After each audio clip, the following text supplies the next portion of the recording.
नमस्कार दर्शकों, बात आज के चैनल में आपका स्वागत है। मैं हूं पारुल शर्मा और पेश है आज की सच्ची बात पक्की बात।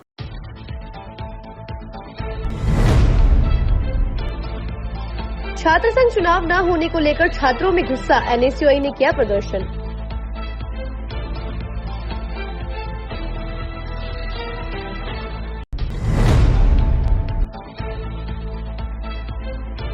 बकरा मंडी व्यापारी के साथ 4.5 करोड़ रुपए से ज्यादा की धोखाधड़ी, रामगंज पुलिस ने 4 लोगों के खिलाफ किया मुकदमा दर्ज।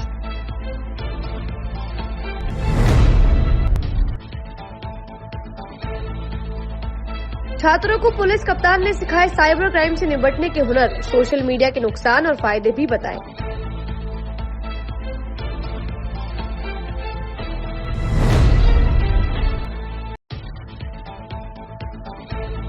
जनसंख्या नियंत्रण को लेकर बनाया जाए कानून, जनसंख्या दिवस पर सौंपा गया ज्ञापन।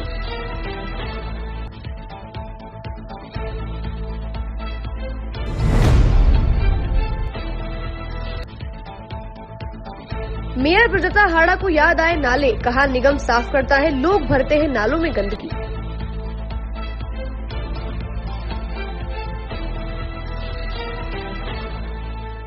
के लिए ऐसा स्कूल तलाश रहा हूं जहां बच्चा स्टडी करे और साथ में उसे सभी स्पोर्ट्स फैसिलिटीज भी मिले। अपने बच्चे के लिए सतगुरु इंटरनेशनल स्कूल चुनो। स्टडी के साथ साथ यहाँ इवनिंग में नेशनल लेवल के कोचेज द्वारा swimming, badminton, lawn tennis, table tennis, basketball जैसे स्पोर्ट्स की ट्रेनिंग दी जाती है। अरे वाह! सतगुरु इंटरनेशनल स्कूल, पृथ्वीराज नगर, ऑपोजिट ए ब्लॉक, पंचशील, अजमेर।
सर्किट मामू नहीं बनने का, रेडीनेट फाइबर लगाने का। इंटरनेट बोले तो रेडीनेट फाइबर नेट। डिटेल्स के लिए 7412001234 पे कॉल लगाने का। सही है भाई। इंटरनेट बोले तो रेडीनेट फाइबर। अब शुरू करते हैं बातों का बेहतरीन सफर। छात्र संघ चुनाव करवाने की मांग को लेकर एनएसयूआई के द्वारा आज अजमेर में प्रदर्शन किया गया। एनएसयूआई कार्यकर्ताओं के द्वारा जीसीए कॉलेज का गेट बंद कर विरोध जताया गया। कार्यकर्ताओं ने रास्ता जाम करने की कोशिश की। इस दौरान पुलिस से धक्का मुक्की भी हुई। पुलिस ने मामला बढ़ता देख कुछ कार्यकर्ताओं को हिरासत में ले लिया। बाद में कार्यकर्ताओं के द्वारा कॉलेज प्राचार्य को मुख्यमंत्री के नाम ज्ञापन देकर छात्र संघ चुनाव करवाने की मांग की गई। आज छात्र संघ चुनाव करवाने की मांग को लेकर एनएसयूआई के कार्यकर्ता जीसीए कॉलेज में इकट्ठा हुए। कार्यकर्ताओं ने कॉलेज में प्रदर्शन कर कॉलेज का गेट बंद कर विरोध जताया। इस दौरान गेट को खोलने को लेकर पुलिस से झड़प भी हुई। गेट खोलने के बाद कार्यकर्ता सड़क पर उतर गए। कार्यकर्ताओं ने टायर जलाकर रास्ता जाम करने की कोशिश की तो पुलिस से धक्का मुक्की भी हुई। पुलिस ने मामला बढ़ता देखकर कुछ कार्यकर्ताओं को हिरासत में ले लिया। एनएसयूआई कार्यकर्ताओं ने बताया कि भाजपा की भजनलाल सरकार से प्रदर्शन कर मांग की गई है कि राजनीति की पहली सीढ़ी चुनाव होते हैं। एनएसयूआई कार्यकर्ताओं ने बताया कि भाजपा की भजनलाल सरकार से एनएसयूआई कार्यकर्ताओं ने बताया कि भाजपा की भजनलाल सरकार से प्रदर्शन कर मांग की गई है कि राजनीति की पहली सीढ़ी छात्र संघ चुनाव को करवाया जाए। अगर उनकी मांग को जल्द पूरा नहीं किया गया तो वे पानी की टंकी पर चढ़कर आंदोलन करेंगे। अगर इसके बावजूद भी उनकी मांग पूरी नहीं हुई तो रेलवे लाइन पर उतरकर विरोध जताया जाएगा। एनएसयूआई कार्यकर्ताओं ने जीसीए कॉलेज के प्राचार्य को मुख्यमंत्री भजनलाल शर्मा के नाम ज्ञापन भी सौंपा। छात्र संघ चुनाव बहाल करने को लेकर पूरी अजमेर एनएसयूआई के साथ में प्रदर्शन करा है और ये प्रदर्शन तब तक चलता रहेगा जब तक ये बहरी सरकार भजनलाल सरकार सुन नहीं लेती, हम छात्रों की मांगे पूरी नहीं कर लेती। हम लोग सिर्फ एक ही मांग रख रहे हैं कि अपना लीडर चुनने का मौका हर किसी को मिला जाए। आपकी विधानसभा चुनाव में अगर हम लोग 2 साल का बैन लगाते, लोकसभा चुनाव में, निकाय चुनाव में अगर बैन लगाते तो आप लोग क्या करोगे? आप लोगों की दुकानें बंद हो जाएगी। हम लोग तो छात्र छात्राएं हैं, हम लोग टायर जलाकर प्रदर्शन भी किया गया। टायर जलाकर विरोध प्रदर्शन करा है, गेट बंद करके विरोध प्रदर्शन करा है। प्रदेश अध्यक्ष विनोद जाकर के निर्देश अनुसार पूरे राजस्थान में कल जयपुर, बयाना, भरतपुर हर जगह टंकी पर चढ़कर प्रदर्शन किया गया था। आने वाले टाइम में रेल रुकवाई जाएगी, बस रुकवाई जाएगी, हर एक सरकारी चीज बंद कराई जाएगी अगर छात्र संघ चुनाव नहीं होते हैं तो। पुलिस ने रोकने की कोशिश भी की। पुलिस प्रशासन ने पूरी बदतमीजी करी है, आप हालत देख सकते हैं। और इसके लिए हम लोग पूरा प्रदर्शन करेंगे। पूरा हमारे विनोद जाकर बहुत मजबूत नेता है हमारे, पूरे राजस्थान में ये मुहिम चलेगी। किसी को हिरासत में लिया क्या भाई? हमारे साथी कई साथी गए हैं हम प्रदर्शन करते हुए। अभी हम लोगों का एक छोटा सा ज्ञापन का प्रोग्राम है। हम प्रिंसिपल साहब को ज्ञापन देने के बाद तुरंत ही उन साथियों के साथ जाएंगे।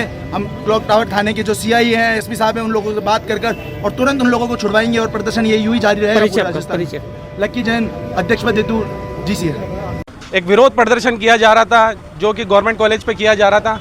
हम सरकार से ये मांग की है कि भाई छात्र संघ चुनाव जल्द से जल्द बहाल करें, जो कि 3-4 सालों से अनियमित रूप से बंद है। तो आज हमने टायर जलाकर एक विरोध प्रदर्शन करा कि छात्र संघ चुनाव जल्द से जल्द पुनः चालू किया जाए। आज वर्तमान में राजस्थान विधानसभा में 50 से अधिक विधायक हैं जो कि छात्र राजनीति से चुनकर आए गए हैं। इसी को देखते हुए हम छात्र संघ चुनाव की मांग कर रहे हैं। छात्र संघ चुनाव एक ऐसी पहली जो सीढ़ी है जिस पर राजनीति की प्रथम सीढ़ी माना गया है। जैसे एग्ज़ाम देने से पहले एंट्रेंस एग्ज़ाम दिया जाता है, वैसे छात्र राजनीति आने से पहले एक छात्र राजनीति एक एंट्रेंस एग्ज़ाम है। इसमें पास होकर ही आगे राजनीति के लिए आगे बढ़ते हैं। हम भगत सिंह और महात्मा गांधी के वंशज हैं। क्या हुआ? और प्रदर्शन के दौरान पुलिस ने अनियमित रूप से लाठियां भाजी गई है, कई छात्रों के चोटें आई हैं और बिना किसी के कई छात्रों को गिरफ्तार करके पुलिस थाने ले चुकी है। अब हम प्रिंसिपल साहब के पास ज्ञापन देने जा रहे हैं, सरकार के नाम का ज्ञापन है। यही हमारी मांग रहेगी। अगर ये मांग नहीं मानी जाती है तो हम एक उग्र आंदोलन अजमेर में करेंगे। अजमेर में बकरा मंडी व्यापारी के साथ धोखाधड़ी कर करोड़ों रुपए हड़पने का मामला सामने आया है, जहां पीड़ित का आरोप है कि करीब 4.5 करोड़ रुपए का भुगतान नहीं होने से वे कर्जदार हो गया है। जिसके बाद रामगंज थाना पुलिस ने 4 जनों के खिलाफ मुकदमा दर्ज कर जाँच शुरू कर दी है। वैशाली नगर अजमेर निवासी जय कुमार दायमा द्वारा दी गई रिपोर्ट के अनुसार वो और उसके पिता कालूराम दायमा बकरा मंडी में व्यापार करते हैं। अहमदनगर महाराष्ट्र निवासी हाजी इरशाद पुत्र हाजी मोहम्मद अली, राजगढ़ मध्य प्रदेश निवासी हमजद कुरैशी पुत्र अब्दुल लतीफ कुरैशी, सोनू कुरैशी, बिलाल कुरैशी ने माह अगस्त 2021 से लेकर फरवरी 2022 तक बकरे एवं भेड़ों को खरीदा और महाराष्ट्र बेचता था। इन चारों लोगों द्वारा तकरीबन 15 करोड़ रुपए का कारोबार किया जा चुका है। इन लोगों ने हर बिल का पूरा भुगतान नहीं करके अगले बिल में देने के लिए कहा। इस प्रकार इनका कुल बकाया पैसा 4,62,98,348 रुपए हो गया है। इनके द्वारा चेक दिया गया जो कि बाउंस हो गया। इन चारों लोगों से बकाया भुगतान के लिए बोला गया तो ये लोग फोन नहीं उठा रहे हैं और कभी स्विच ऑफ और तो कभी फोन बदल लेते हैं। इस सबसे परेशान होकर पीड़ित जय कुमार दायमा ने रामगंज थाना पुलिस को रिपोर्ट दर्ज करवाई है, जिसके बाद पुलिस ने 420 और 406 में मुकदमा दर्ज कर जांच शुरू कर दी है। परिवादी है श्री जय कुमार दायमा, जो वैशाली नगर अजमेर का रहने वाला है। ये बकरा मंडी ब्यावर रोड में भेड़े और बकरे खरीदने बेचने का काम करता है। काफ़ी समय से व्यापार कर रहा है। इसके पिताजी ये दोनों, और इनसे ये 4 आदमी हैं, हाजी इरशाद, सोनू कुरैशी, अहमद कुरैशी और बिलाल कुरैशी, जो महाराष्ट्र और मध्य प्रदेश के रहने वाले हैं। इनसे काफ़ी समय से व्यापार कर रहे हैं। पैसे बकरे भेड़ बेचता है इनको, और वो भी समय समय पर पहले तो ऑनलाइन पेमेंट कर देते थे, कैश भी दे देते थे। लेकिन वर्ष 2021 और 22 में जो बकरे भेड़ें खरीदी थी करीबन 1.5 साल के दरमियान, इसमें करीब 4,62,98,348 रुपये के बकरे खरीदे, जो अभी बाकी चल रहे हैं, अभी तक दिए नहीं है। 20 लाख का चेक भी दिया उन्होंने, लेकिन वो भी बाउंस हो गया। और कई बार महाराष्ट्र और मध्य प्रदेश जाके इन्होंने पैसे लेने भी चाहे, लेकिन अभी तक नहीं दिए, और फ़ोन कर रहे, फ़ोन उठा नहीं रहे। और इन्होंने करीब 4,62,00,000 के समथिंग की धोखाधड़ी करी है, और जिस पर मुकदमा दर्ज किया गया है 420-406 में, और इसका अनुसंधान होशियार सिंह जी ऐसे हिसाब कर रहे हैं। बातों को देते हैं एक छोटा सा विराम, जल्दी मिलते हैं एक नए सफर पर। के लिए ऐसा स्कूल तलाश रहा हूँ जहाँ बच्चा स्टडी करे और साथ में उसे सभी स्पोर्ट्स फैसिलिटीज भी मिले। अपने बच्चे के लिए सतगुरु इंटरनेशनल स्कूल चुनो। स्टडी के साथ साथ यहाँ इवनिंग में नेशनल लेवल के कोचेज द्वारा swimming, badminton, lawn tennis, table tennis, basketball जैसे स्पोर्ट्स की ट्रेनिंग दी जाती है। अरे वाह! सतगुरु इंटरनेशनल स्कूल, पृथ्वीराज नगर, ऑपोजिट ए ब्लॉक, पंचशील, अजमेर।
ये सर्किट मामू नहीं बनने का, रेडीनेट फाइबर लगाने का। इंटरनेट बोले तो रेडीनेट फाइबर नेट। डिटेल्स के लिए 7412001234 पे कॉल लगाने का। सही है भाई। इंटरनेट बोले तो रेडीनेट फाइबर। एक बार फिर आपका स्वागत है। आइए चलते हैं एक नए सफर पर। अजमेर के प्रसिद्ध सेंट एंसलम स्कूल में आज साइबर क्राइम और उसके दुष्परिणामों पर एक कार्यक्रम का आयोजन किया गया, जिसमें जिला पुलिस अधीक्षक देवेंद्र कुमार विश्नोई द्वारा बच्चों को साइबर क्राइम के दुष्परिणामों और सोशल मीडिया के फायदे नुकसान बताए गए। आज जिला जिला प्रशासन द्वारा एक मुहिम शुरू की गई है जिसमें सभी स्कूलों के छात्रों को साइबर क्राइम और उसके दुष्परिणामों से अवगत कराया जाएगा। इसी कड़ी में आज सेंट एंसलम स्कूल में पढ़ रहे कक्षा 9वीं से लेकर कक्षा 12वीं तक के छात्रों को जिला पुलिस अधीक्षक द्वारा साइबर क्राइम के प्रति जागरूक किया गया और इंटरनेट व सोशल मीडिया ऐप्स का सदुपयोग करने की हिदायत दी गई। साथ ही आगे चलकर न सिर्फ बच्चों को बल्कि उनके अभिभावकों के साथ भी इस तरह के कार्यक्रम का आयोजन करने की बात कही गई। कार्यक्रम के अंत में फादर नेल्सन ने जिला पुलिस अधीक्षक देवेंद्र कुमार बिश्नोई व कार्यक्रम के संयोजक प्रकाश जैन का आभार व्यक्त किया और उनके सराहनीय कदम की प्रशंसा की। काफ़ी समय से इस चीज़ की जो है आवश्यकता महसूस हो रही थी कि वर्तमान संदर्भ में जो साइबर क्राइम बढ़ रहा है और बच्चों के साथ जो क्राइम हो रहे हैं तो उस पर कहीं ना कहीं इनको अवेयरनेस की ज़रूरत है।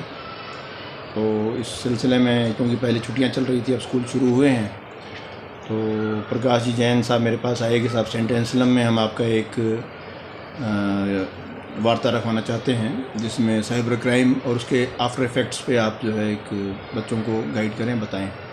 इस पर फादर नेल्सन ने भी सहमति दी और इन्होंने जो है 9th क्लास से लेकर 12th तक के जो बच्चे थे सबको हॉल में रखा, जिनसे मेरी लगभग 1 घंटा इनसे बातचीत हुई। और साइबर क्राइम पहले तो आपकी जो कैरियर से रिलेटेड आपके क्या क्या उसमें होना चाहिए और उसमें जो बाधा बन रहे हैं वो, प्लस आपका जो वर्तमान में साइबर सोशल मीडिया है, इसके क्या फ़ायदे हैं, क्या नुकसान हैं, उनसे हमें कैसे बचना है और क्या हमें करना है और क्या नहीं करना है, इन बातों के बच्चों को जो है जागरूकता जो मेरी तरफ से होनी चाहिए वो मैंने बच्चों को बताया है और उम्मीद करता हूँ कि इसके अच्छे सार्थक परिणाम होने के नाते मेरा दायित्व बनता है कि मेरे शहर के जो बच्चे हैं वो किसी साइबर क्राइम में इन्वॉल्व ना हो किसी भी प्रकार से। तो इसी रिक्वेस्ट में मैंने लेकर के एसपी साहब से बात की कि साहब हम इस तरह से एक प्रोग्राम करें अपने सारे स्कूल्स के अंदर, जितने भी जो पब्लिक स्कूल्स हैं ख़ास तौर से, उनके बच्चे जल्दी साइबर क्राइम में इन्वॉल्व होते हैं, तो अपन एक प्रोग्राम करें। तो आज उसी प्रोग्राम की शुरुआत यहाँ saint Anselm senior secondary school से की है और यहाँ के बच्चों को सर ने अपनी बहुत अच्छे तरीके से बच्चों को साइबर क्राइम के बारे में बताया और बच्चों ने भी अश्योर किया और जिस तरीके से सर ने समझाया आसान तरीके से, तो अपने आप में एक बहुत प्रशंसनीय रहा। ये आगे भी कार्यक्रम चालू रहेगा दूसरे स्कूल पे और एक मुहिम इस तरह से भी बनाई जा रही है कि बच्चों के साथ साथ पेरेंट्स को भी साइबर क्राइम के द्वारा बात समझाया जाए। तो वो अगला जो कार्यक्रम होगा पेरेंट्स के साथ में ही होगा, ऐसा मेरा मानना है। तो सेशन हुआ है अपने एसपी साहब के द्वारा, उनकी तरफ से इनिशिएटिव थी कि बस बच्चों को इसके बारे में अच्छे से समझाएं और इतने आधिकारिक रूप से उनके अनुभव से उन्होंने बच्चों को समझाया। मुझे लगता है बच्चे अच्छे से समझे होंगे और उन्होंने भी बहुत स्पष्ट रूप से बताया कि हम ज़्यादा ही समय सोशल मीडिया पर इतना समय देते हैं जो हमारे लिए इतने ज़रूरी भी नहीं है, ज़िंदगी में उसका कोई फ़ायदा भी नहीं है। तो इतने जो चीज़ें हैं जो हमें अनिवार्य नहीं है उस पर समय बिताए बिना हम अपने दैनिक जीवन की बातों पर ज़्यादा समय दें ताकि तरक्की हो और टाइम ऐसे बर्बाद ना हो और अपने जीवन को आगे बढ़ाने के लिए साइबर और ये सोशल मीडिया से दूर रहना ही सही है और साइबर क्राइम से बचने के लिए भी ये सही है। तो हम एसपी साहब को हमारी दिल से, हमारे स्कूल की ओर से और प्रकाश जैन सर की ओर से धन्यवाद देता हूँ कि उन्होंने इनिशिएटिव हमारे स्कूल के लिए लिया। मैं चाहता हूँ कि सभी स्कूल में ऐसे बच्चों के लिए ऐसे सेशन हो। आज विश्व जनसंख्या दिवस पर जनसंख्या समाधान फाउंडेशन के सभी कार्यकर्ताओं ने अतिरिक्त जिला कलेक्टर के माध्यम से प्रधानमंत्री नरेंद्र मोदी के नाम ज्ञापन देकर जनसंख्या नियंत्रण को लेकर उचित कदम उठाने की मांग की है। जनसंख्या समाधान फाउंडेशन के कार्यकर्ताओं ने जानकारी देकर बताया कि जिस तरह से जनसंख्या लगातार बढ़ती जा रही है, इसके कारण समाज में चोरी डकैती जैसी वारदातें बढ़ती जा रही हैं। साथ ही संसाधनों की कमी से देश में देशद्रोह जैसी घटनाएं घटने की संभावना है। इसी के चलते जनसंख्या समाधान फाउंडेशन के द्वारा अतिरिक्त जिला कलेक्टर को ज्ञापन देकर मांग की गई है कि जल्द से जल्द जनसंख्या को नियंत्रित करने के लिए उचित कदम उठाकर कानून लाया जाए। यदि उस कानून का किसी भी व्यक्ति द्वारा उल्लंघन किया जाता है तो उसको मिलने वाली सरकारी सुविधाओं व पदोन्नति से वंचित रखा जाए। हम जनसंख्या नियंत्रण का कानून बनाने की बात करने के लिए आज पुनः अतिरिक्त जिला मजिस्ट्रेट साहब के पास यहाँ पर आए हैं और उन्होंने मांग करी है कि जिस तरह से हिंदुस्तान में जनसंख्या का जो उतार चढ़ाव है, एक तरफ तो ज़्यादा है, एक तरफ कम है और लाभ जिनको मिलता है, कम वालों को जो लाभ मिलता है, ज़्यादा वालों को भी लाभ मिलता है। तो लाभ की दृष्टि से देखते हुए हमारा ये कहना है कि अगर का ये कानून बन जाता है तो बहुत अच्छी बात है, और बनने के बाद जिनके 2 संतान हैं उनको सारी जो भी योजनाएं उनका लाभ मिले और नौकरी में भी उनको लाभ मिले, और जिनके 2 से अधिक संतान हैं उनको ना तो अनुदान मिले और ना ही नौकरी का लाभ मिले। ये हमारी मांग है और हम प्रधानमंत्री जी के नाम आज हमने ज्ञापन दिया है और सिटी मजिस्ट्रेट साहब को ज्ञापन सौंप करा। आज विश्व जनसंख्या दिवस के अवसर पर जनसंख्या समाधान फाउंडेशन के सभी कार्यकर्ता पूरे देश भर में जिलाधीश महोदय के माध्यम से प्रधानमंत्री माननीय नरेंद्र मोदी जी के नाम ज्ञापन प्रेषित कर रहे हैं, जिसमें सभी कार्यकर्ता मांग कर रहे हैं कि देश में बढ़ती हुई जनसंख्या, असंतुलित जनसंख्या कभी न कभी देश में देशद्रोह जैसी स्थिति उत्पन्न कर सकती है, क्योंकि बढ़ती हुई जनसंख्या के कारण, क्योंकि संसाधन सीमित है और जनसंख्या वृद्धि अगर ऐसी होती रही तो ना तो महंगाई कम होगी और संसाधन सीमित होने के कारण छीना झपटी चोरी चकारी के मामले भी सामने आएंगे। इसलिए मांग कर रहे हैं कि जो असंतुलित जनसंख्या है उसको नियंत्रित करने के लिए प्रधानमंत्री माननीय नरेंद्र मोदी जी जनसंख्या नियंत्रण कानून बनाएं, और जब ये इसकी अधिसूचना जारी हो जाए इसके बाद ये तय हो जाए कि यदि हम 2 हमारे 2 तो सभी के 2 हों, अगर इसके बावजूद भी अगर किसी के बच्चों की संख्या वृद्धि होती है तो उनको मिलने वाली सरकारी सहायता पर रोक लगे और उन ऐसे व्यक्तियों के प्रमोशन में, नौकरी में अवरोध लगे। तो हम ये मांग करने के लिए आज सभी कार्यकर्ता अतिरिक्त जिला कलेक्टर महोदय के यहाँ उपस्थित हुए हैं। बातों को देते हैं छोटा सा विराम, जल्दी मिलते हैं एक नए सफर पर। के लिए ऐसा स्कूल तलाश रहा हूँ जहाँ बच्चा स्टडी करे और साथ में उसे सभी स्पोर्ट्स फैसिलिटीज भी मिले। अपने बच्चे के लिए सतगुरु इंटरनेशनल स्कूल चुनो। स्टडी के साथ साथ यहाँ इवनिंग में नेशनल लेवल के कोचेज द्वारा swimming, badminton, lawn tennis, table tennis, basketball जैसे स्पोर्ट्स की ट्रेनिंग दी जाती है। अरे वाह! सतगुरु इंटरनेशनल स्कूल, पृथ्वीराज नगर, ऑपोजिट ए ब्लॉक, पंचशील, अजमेर।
सर्किट मामू नहीं बनने का, रेडीनेट फाइबर लगाने का, इंटरनेट बोले तो रेडीनेट फाइबर नेट। डिटेल्स के लिए 7412001234 पे कॉल लगाने का। सही है भाई।